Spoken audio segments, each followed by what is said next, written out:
আমাদের ভারতবর্ষের কলিজা কোনটি? ওই যে কাশ্মীর।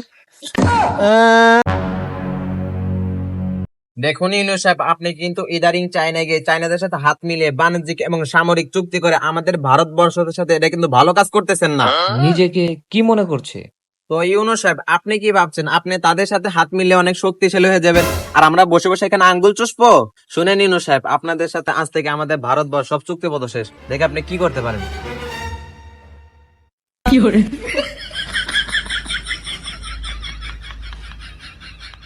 ট্যাং চুং চিং।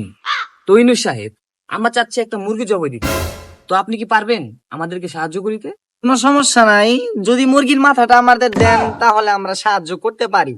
7 ভাইকে নিয়ে আমাদের সংসারটা ভালোই চলবে এবং আমাদের সংসারটা অনেক বড় হবে। ঠিক আছে, মুরগি জবাই করতে যা যা অস্ত্রপাতি লাগে আমি বাংলাদেশে পাঠিয়ে দিচ্ছি। তো আপনি কি বলেন মোদি সাহেব? তুই এত বড় মুরগি জবাই করবেন, ছোট করে আমাকে একটু নেমন্তন্ন করলেই হবে। আপনাকে নিমন্ত্রণ করা না করা একই কথা, আপনি এমনিই চলে আসবেন। ইউনূস ভাইকে তো মাথাটা দিয়ে দিলেন, আমাকে ছোট করে একটু কলিজাটা দিলেই হবে। কলিজার কথা বলছেন? কলিজা নেওয়ার জন্য তো পাকিস্তান আগে থেকে আবদার করে বসে আছে, আর আপনি এখন বলছেন কলিজার কথা। তাহলে তো আর কিছু করার নেই, ছোট করে মুরগির রানটুকু দিলেই হবে। চিং চ্যাং পুং। দেখেন মোদি সাহেব, আমাদের খাওয়া দাওয়ার পরে যেটুকু অবশিষ্ট থাকে সেইটুকু আপনি নিয়ে যায়। তাহলে উঠি এখন আমরা সবাই, নাকি?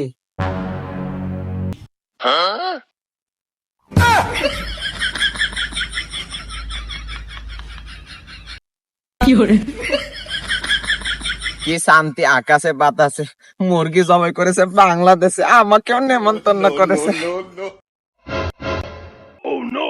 আরে মোদিজি, আপনাকে দেখে খুশি খুশি মনে হচ্ছে। বাংলাদেশ থেকে কি খবর নিয়ে এসেছেন? তো অনেক খুশির খবর নিয়ে এসেছি, বাংলাদেশে না অনেক বড় একটা মুরগি জবাই দিবে। আর মুরগি জবাই করতে যা যা অস্ত্রপাতি লাগে চায়না থেকে চিচিংপং বাংলাদেশ অলরেডি পাঠিয়ে দিয়েছে। আরে মোদিজি, মুরগি জবাই করবো মানে? আর কি কি বলেছে আপনাকে? চিচিংপি আরো অনেক কিছু বলেছে। মুরগির মাথাটা বাংলাদেশের ইউনূস নিয়ে যাবে, আর কলিজাটা বলে পাকিস্তান নেওয়ার জন্য বসে আছে। আর খাওয়া দাওয়ার পরে অবশিষ্ট যেটুকু থাকবে ওইটুকু বলে আমাদেরকে দিয়ে দিবে। মোদিজি, এটা মুরগি জবাই করার কথা বলেনি, এটা আমাদের 7 সিস্টার চিকেন লেগের কথা বলেছে। আপনাকে বোকা বানিয়েছে। আরে তুই এটা কি বললি রে? এটা কি হলো? আরে মোদিজি, আমাদের ভারতবর্ষকে 2 টুকরো করার ষড়যন্ত্র চলতেছে। আমাদের ভারতবর্ষের কলিজা কোনটি? ওই যে কাশ্মীর।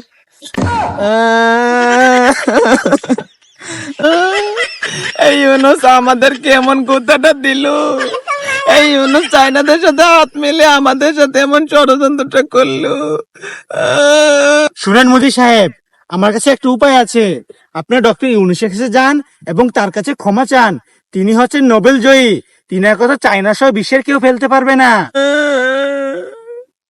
আমাকে মুরগি খাওয়ানোর কথা বলে আমার ওই চিকেন নেক চায়না দখল করার কথা বলছে। আমি আরো না বুঝে সম্মতি দিয়ে ফেলেছি। সমস্যা নাই, আমি এখন দরকার পড়লে ইউনূস স্যারের কাছে যে ক্ষমা চাবো।